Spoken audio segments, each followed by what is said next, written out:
अगर आप भी 16 सोमवार व्रत की कथा सुनना चाहते हो तो चैनल को सब्सक्राइब करें, कमेंट में हर हर महादेव जरूर लिखें। एक बार भगवान शिव जी पार्वती जी के साथ भ्रमण करते हुए मृत्युलोक की अमरावती नगर में पहुंचे। उस नगर के राजा ने भगवान शिव का एक विशाल मंदिर बनवा रखा था। शिव और पार्वती उस मंदिर में रहने लगे। एक दिन पार्वती ने भगवान शिव से कहा, हे प्राणनाथ, आज मेरी चौसर खेलने की इच्छा हो रही है। पार्वती की इच्छा जानकर शिव पार्वती के साथ चौसर खेलने बैठ गए। खेल प्रारंभ होते ही उस मंदिर का पुजारी वहां आ गया। माता पार्वती जी ने पुजारी जी से पूछा कि हे पुजारी जी, ये बताइए कि इस बाजी में किसकी जीत होगी? तो ब्राह्मण ने कहा कि महादेव जी की। परंतु चौसर में शिव जी की पराजय हुई और माता पार्वती जी जीत गईं। तब ब्राह्मण को उन्होंने झूठ बोलने के अपराध में कोढ़ी होने का श्राप दिया।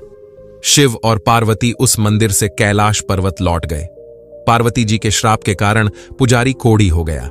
नगर के स्त्री पुरुष उस पुजारी की परछाई से भी दूर दूर रहने लगे।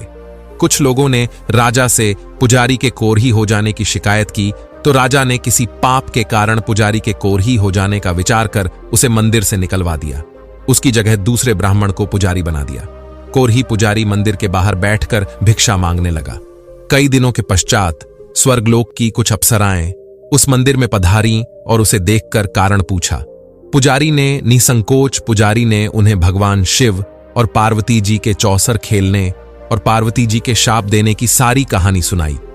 तब अप्सराओं ने पुजारी से 16 सोमवार का विधिवत व्रत रखने को कहा।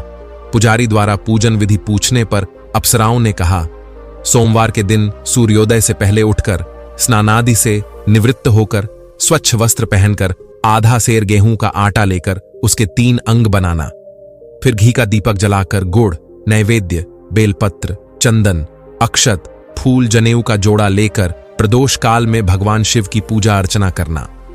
पूजा के बाद 3 अंगों में एक अंग भगवान शिव को अर्पण करके एक आप ग्रहण करे